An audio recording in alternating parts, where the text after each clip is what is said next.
I oversee ultimately the volunteer program at Real Change. It's an incredibly important part of who we are because Real Change has a vision and really a core value around cross-class organizing, and the volunteer program is one of the key ways that we are able to actually bring to life that core value. Most people here probably at least know of Real Change, but just very briefly, our mission is to provide opportunities for homeless and low-income people, while at the same time advocating for economic justice. So it's kind of a dual working on the ground and also working at a systems level. We do this in really three primary ways. One is through the newspaper, which is a progressive, very high quality weekly newspaper covering the local area. The second is our advocacy efforts, where we do a lot of organizing around policy issues that affect low-income people. And then the third is through our vendor program, where we really work with the vendors who come. They buy the paper from us for 35 cents, and then they sell it on the streets for $1. And it's really an important income earning opportunity for vendors, for some of whom it's just extra money that they need to get through the month, and for others it's a bridge or a transition to other forms of employment.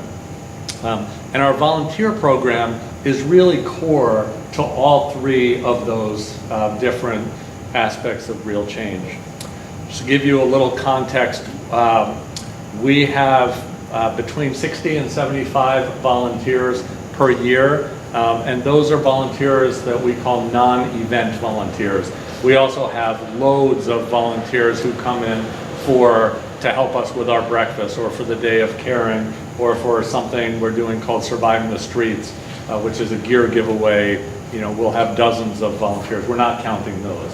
So 60 to 75 volunteers, accounting for over 6,000 volunteer hours in the course of a year. So it's a really important aspect of our program.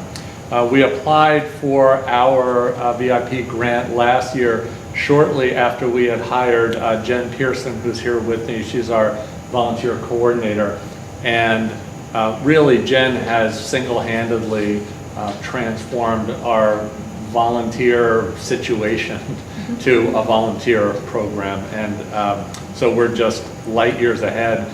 And it's been really the combination of Jen and also the consultants from the VIP program and the program itself that has just helped us really move light years ahead in a very, very short period of time. So we applied first for the assessment grant. And I have to say that part of the value of this for us was just the discipline of going through the process and having the conversations, because volunteers are filling immediate needs, and it's so easy to just get sucked down into the weeds. And we had two consultants, Scott Heyman and Athena Lyons, who worked with us on the first phase, and they were so good at getting us to take a step back. And we knew 2 weeks we're meeting with Athena and Scott, so we had to do some of these structural process things that otherwise really, it would have been easy for those to fall by the wayside. So it was a combination of the structure and the consultants that really helped us. We ended up with our three priority areas were, the first was to improve our interviewing and screening process. The second, to really enhance the way we acknowledge and recognize volunteers at Real Change. And the third was to raise the profile of the volunteer program within Real Change itself. I'll just say a couple things about each of those.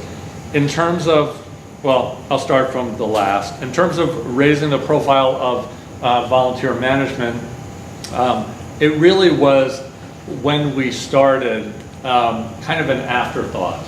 Unless you were somebody who was really directly involved with one of the volunteers.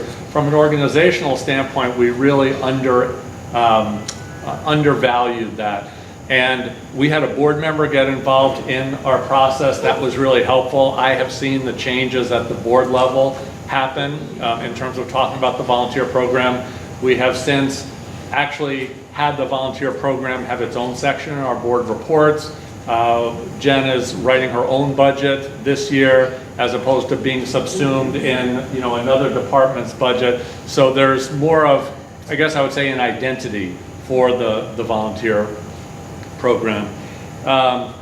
In terms of the recognition and acknowledgement, we are also, I think a lot of nonprofits take volunteers for granted, and we're definitely guilty of that. So we go out of our way more and more now to solicit volunteers' input when we're doing planning meetings.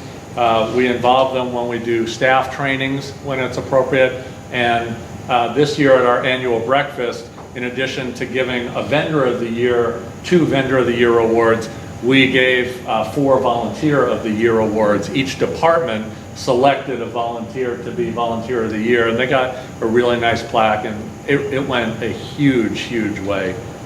And in terms of the first one that I mentioned, the interviewing screening process, really the whole volunteer matching, we really honestly didn't have a process before. We didn't have volunteer positions for most of the roles. We have a decentralized organization with these 3 distinct departments, and it wasn't even clear whether Jen was handling all the volunteers or whether volunteers that went to the newspaper were just being handled by the newspaper, and so there wasn't tracking throughout the organization. And I think we suffered from 2 common mantras that I think really apply here. One is the throw Jell-O against the wall and see what sticks. I think we kind of operated on that basis, and we lost a lot of good volunteers that we could have done better with because they didn't stick. And the second is the mindset of beggars can't be choosers. I think that comes out of maybe like a culture of organizational low self-esteem, where you think you're just lucky to have a volunteer come through the door. So we would never ask them tough questions or make sure it was a fit because we didn't want to scare them away. And getting much more systematic about that process has really helped.